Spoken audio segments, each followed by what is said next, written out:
अगर आप हमारे YouTube चैनल पे हैं तो हमें एक लाइक और सब्सक्राइब जरूर करें, जिससे कि आपको और अच्छी हिंदी शॉर्ट स्टोरी मिल सके। धन्यवाद। ब्राह्मण और सर्प की कहानी। किसी नगर में हरिदत्त नाम का एक ब्राह्मण निवास करता था। उसकी खेती साधारण ही थी, अतः अधिकांश समय वह खाली ही रहता था। एक बार ग्रीष्म ऋतु में वह इसी प्रकार अपने खेत पर वृक्ष की शीतल छाया में लेटा हुआ था। सोए सोए उसने अपने समीप ही सर्प का बिल देखा। उस पर सर्प फन फैलाए बैठा था।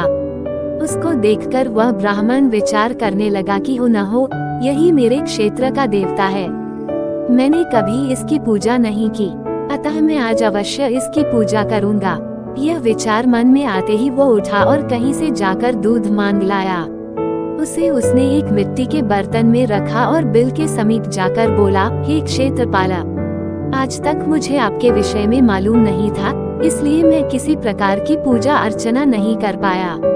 आप मेरे इस अपराध को क्षमा कर मुझ पर कृपा कीजिए और मुझे धन धान्य से समृद्ध कीजिए। इस प्रकार प्रार्थना करके उसने उस दूध को वहीं पर रख दिया और फिर अपने घर को लौट गया।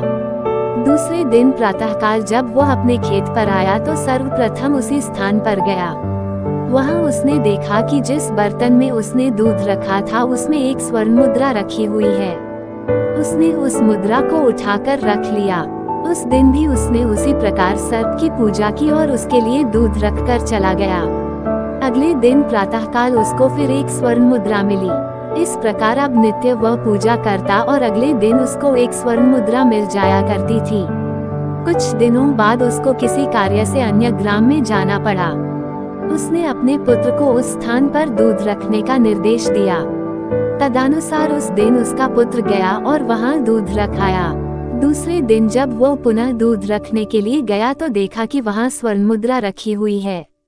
उसने उस मुद्रा को उठा लिया और वह मन ही मन सोचने लगा कि निश्चित ही इस बिल के अंदर स्वर्ण मुद्राओं का भंडार है। मन में यह विचार आते ही उसने निश्चय किया कि बिल को खोदकर सारी मुद्राएं ले ली जाएं। सर्प का भय था, किंतु जब दूध पीने के लिए सर्प बाहर निकला तो उसने उसके सिर पर लाठी का प्रहार किया। इससे सर्प तो मरा नहीं और इस प्रकार से क्रुद्ध होकर उसने ब्राह्मण पुत्र को अपने विष भरे दांतों से काटा कि उसकी तत्काल मृत्यु हो गई। उसके संबंधियों ने उस लड़के को वहीं उसी खेत पर जला दिया। कहा भी जाता है, लालच का फल कभी मीठा नहीं होता है। सीख, लालच बुरी बला है।